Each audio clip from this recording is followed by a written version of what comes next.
Hello friends, இன்றைக்கு 42வது நாள் என்ன சமையல் பண்ணியிருந்தேன் பார்த்திங்கன்னா, சிக்கன் கிரேவி பண்ணியிருந்தேன். வீட்டுக்கு கெஸ்ட்டு வந்திருந்தாங்க, அதனால் ரசம் வச்சுட்டு சிக்கன் கிரேவி பண்ணியிருந்தேன். ஏன்னா சிக்கன் ஸ்பெஷல் தான் இன்றைக்கு. அதுக்கப்புறம் சிக்கனில் இந்த மாதிரி ஒரு ரெசிபி பண்ணியிருந்தேன். இது லாலிபாப்புக்கு பண்ணக்கூடிய அந்த ரெசிபி. லாலிபாப் சிக்கன் கிடைக்கல, அதனால் சும்மா அந்த சின்ன சின்ன சிக்கன் பீசஸை அந்த லாலிபாப் சிக்கனுக்கு போடுற அதே மசாலா. லாலிபாப் சிக்கனுக்கு கொஞ்சம் சோயா சாஸு, டொமேட்டோ சாஸு, கொஞ்சம் ஹனி எல்லாம் போட்டு பண்ணுவாங்க, சாப்பிட்றதுக்கு நல்லாயிருக்கும்.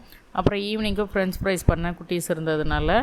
அதுக்கப்புறம் இது கூட சாதம், இது எல்லாம் தான் நாங்கள் பண்ணோம். ரொம்ப நல்லா இருந்தது. ஃபிஷ் கறி மசாலா கேட்டிருந்தீங்க, நான் இந்த வாரம் இல்லாட்டினா அடுத்த வாரம் கொடுத்துட்றேன். ஏன்னா ஃபிஷ் கறி மசாலா பெரும்பாலும் என்னுடைய மீன் குழம்புல பார்த்திங்கன்னா நான் அதிலே செய்து காமிச்சிருப்பேன். ஒரு 4 பேருக்கு தேவையான ஃபிஷ் கறி மசாலா எப்படி ப்ரிப்பேர் பண்ணுறதுன்னு சொல்லியிருப்பேன். நான் தனியாக ஒரு 1/2 கிலோ நான் ப்ரிப்பேர் பண்ணணுன்னு இருக்கேன். அந்த மசாலா உங்களுக்கு ஷேர் பண்ணுறேன். பிடிச்சிருந்தால் லைக் பண்ணுங்கள், ஷேர் பண்ணுங்கள், சப்ஸ்கிரைப் பண்ணுங்கள். பாய்.